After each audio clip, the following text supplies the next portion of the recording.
नमस्कार, मैं हूं दीपक त्यागी और आप देख रहे हैं IBN9.UP की खास पेशकश देश और विदेश में मेरे सहयोगी मनोज चौधरी के साथ। आज की शुरुआत हम करते हैं फर्जीवाड़े से। लगातार बैंकों से ये खबर निकल कर आ रही है कि कुछ लोग बैंकों में फर्जी खाते खुलवाते हैं और उन खातों का मिसयूज किया जाता है। लेकिन अभी जो फिलहाल खबर निकल कर आई है वो ये आई है कि एक व्यक्ति ने अपने नाम पर 100 खाते बैंक में खुलवा रखे थे और ये पूरा फर्जीवाड़ा जब पुलिस को पता लगा तो पुलिस भी हैरत में रह गई। फिलहाल वो शख्स पुलिस की हिरासत में है, उससे पूछा जा रहा है कि आखिरकार 100 खाते उसने अलग अलग बैंकों से कैसे तैयार कराए, कैसे बने। इन सभी चीज़ों पर चर्चाएं लगातार जारी हैं। शासन प्रशासन के लोग भी इस मामले को गंभीरता से ले रहे हैं, क्योंकि लॉकडाउन में इस तरह के कई मामले सामने निकल कर आए थे। इसी को ध्यान में रखते हुए ये जो दस्तावेज जो थे ये बैंक के, इनकी तमाम जो है जांच पड़ताल की जा रही है और कोशिश की जा रही है कि जल्द से जल्द ये पता लग सके कि आखिर कौन वो शख्स था जिसने लगातार एक व्यक्ति के नाम पर 100 खातों को खोल दिया। यानी कि जिसने भी इन खातों को खोला है बैंक के अंदर, उसका भी कहीं ना कहीं कोई लालच जुड़ा होगा। अब खबर बागपत से। पूर्व विधायक मदन भैया के गांव में एक बड़ी महापंचायत का आयोजन किया गया, जहां पर किसान आंदोलन के बारे में चर्चा की गई। साथ ही साथ मदन भैया ने अपना पूरा समर्थन किसानों के नाम कर दिया है और आज जो रैली होनी है उस रैली में जो ये मुद्दा है किसानों का, उसका पूरी तरह से मुंहतोड़ जवाब देने के लिए तैयार हैं। किसान सरकार को किसी भी तरीके से अलग करने के लिए, भटकाने के लिए और उनका जो उद्देश्य मेन है वो है उनकी जो विशेष तौर पर अलग अलग मांगे हैं वो किसान अपनी मांगे मनवाकर छोड़ेंगे, ऐसा दिखाई दे रहा है। क्योंकि जिस तरीके से किसानों ने 26 जनवरी के दिन तोड़फोड़ की और सरकार से 11 बार मीटिंग की, मीटिंग के बाद भी कोई निष्कर्ष निकलकर सामने नहीं आया और जो भी मांगे सही थी उन मांगों को सरकार ने मान लिया। लेकिन जो मदन भैया के जितने भी समर्थक हैं, गांव के लोग हैं, वो आज इस रैली में शामिल होने वाले हैं। लोगों को जानकारी दी जा रही है कि आखिरकार किसान अपने अपने घरों से बाहर निकलें और आंदोलन का हिस्सा बने, तभी उन्हें अपना हक मिल सकता है। इस बात से लोगों को, किसानों को भटकाया जा रहा है। बेचारे भोले भाले किसान इन नेताओं के चक्कर में आकर फंस रहे हैं। कहीं ना कहीं वो तमाम किसान अपना ही नुकसान कर रहे हैं, क्योंकि कौन अपने गांव की, अपने खेती की जो उसका रोज का प्रोसेस है उसे छोड़कर वो एक आंदोलन का हिस्सा बने, ऐसा संभव नहीं है। सिर्फ इस समय जो आंदोलन पर बैठे हैं वो तमाम वो किसान हैं जिन्होंने ज़मीनों का बड़ा बड़ा मुआवजा लिया है, जो कुछ नहीं किया करते थे, आज वो नेता बन गए हैं। वही लोग वहाँ पर बैठकर, यूपी गेट पर बैठकर वहाँ पर अपना आंदोलन कर रहे हैं और आज हज़ारों की तादाद में किसान एकत्र हो रहे हैं और उन भोले भाले किसानों को भी इसमें हिस्सेदार बनाया गया है।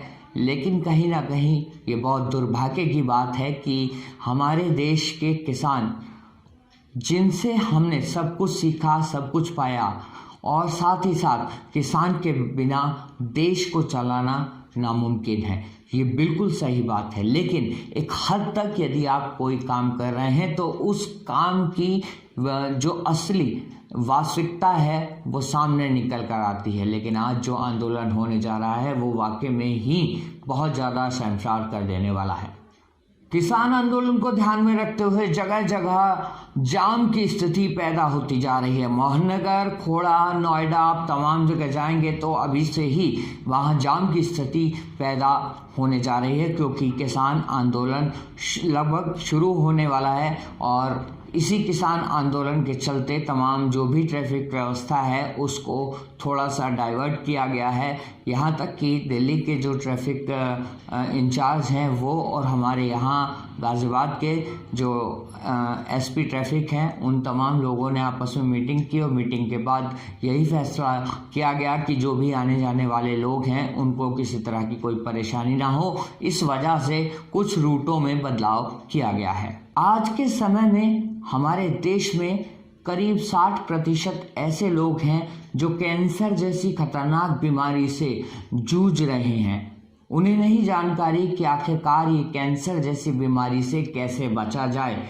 इस तमाम चीज़ों को ध्यान में रखते हुए तमाम जितने भी एक्सपर्ट थे उनका यही कहना था कि सबसे पहले यदि आपको कैंसर से मात देनी है तो आपको सबसे पहले अपना लाइफ स्टाइल बदलना पड़ेगा, खान पीन बदलना पड़ेगा, रहना सोना खाना तमाम चीज़ों में परिवर्तन करना पड़ेगा। तभी आप कैंसर नहीं जितनी भी खतरनाक बीमारियां हैं उन सभी से दो चार हो सकेंगे। इस समय यूपी गेट पर एक बहुत बड़ा किसानों का जमावड़ा लगा हुआ है। किसान भाई आपस में बातचीत कर रहे हैं और हम आपको बता दें कि हमने जो कुछ सुबहाट सुनी लोगों के मुंह से तो उनका यही कहना था कि आज पूरी तरह से किसान चक्का जाम करेंगे। और इसी स्थिति परिस्थिति को ध्यान में रखते हुए तमाम आला अधिकारियों ने किसानों के इस आंदोलन को असमर्थक बताया। उनका कहना है कि ये आंदोलन व्यर्थ का आंदोलन है, व्यर्थ में किसान यहाँ पड़ा है।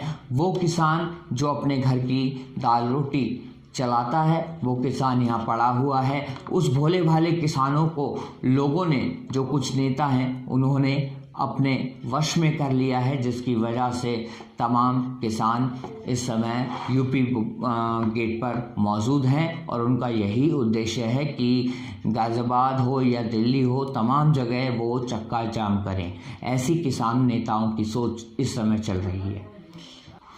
कांग्रेस की प्रदेश अध्यक्ष अजय कुमार ने ये कहा कि केंद्र सरकार और यूपी सरकार मिलकर किसानों का जो हक है उसे मार रही हैं। और मैं यदि स्थिति की परिस्थिति की बात करूं तो तमाम जितनी भी पार्टी इस समय केंद्र की बात करूं, मैं यदि मोदी सरकार की बात करूं या योगी सरकार की बात करूं, उनके जो खिलाफ में जितनी भी पार्टियां हैं वो बढ़ चढ़कर किसानों का समर्थन कर रही हैं। बल्कि ऐसे समय पर ये होना चाहिए था कि तमाम पार्टियां एक साथ खड़ी हों और किसानों को मनाएं और बताएं कि आखिरकार जिस चीज़ के लिए आप आंदोलन कर रहे हैं वो गलत है। अपना काम कीजिए, खेती बाड़ी कीजिए, देश का उद्धार कीजिए, तभी कुछ हो पाएगा। आजकल समलैंगिकता के मामले बहुत सारे निकल कर सामने आ रहे हैं। ऐसे ही एक मामला गाज़ियाबाद में निकल कर आया है। उसमें जो समलैंगिक संबंध जो बने हुए थे उस संबंधों को का पता जब पिता को चला तो पिता ने अपनी जो बेटी थी उसकी शादी तय कर दी। शादी के पूरी तैयारी हो चुकी थी, लेकिन समलैंगिकता के चलते वो लड़की अपनी दूसरी दोस्त के साथ घर छोड़कर भाग चुकी है। इस समय ऐसे समलैंगिकता के जो संबंध होते हैं वो बेहद नुकसानदायक होते हैं। और यदि आपको ऐसी कुछ भी एक्टिविटी पता चले तो आप तुरंत डॉक्टर से संपर्क करें, अपने जो बच्चे हैं उनकी काउंसलिंग कराएं, तभी जाकर ये जो समलैंगिकता की जो समस्या लंबे समय से चली आ रही है उस पर रोक लग सकेगी। कोरोना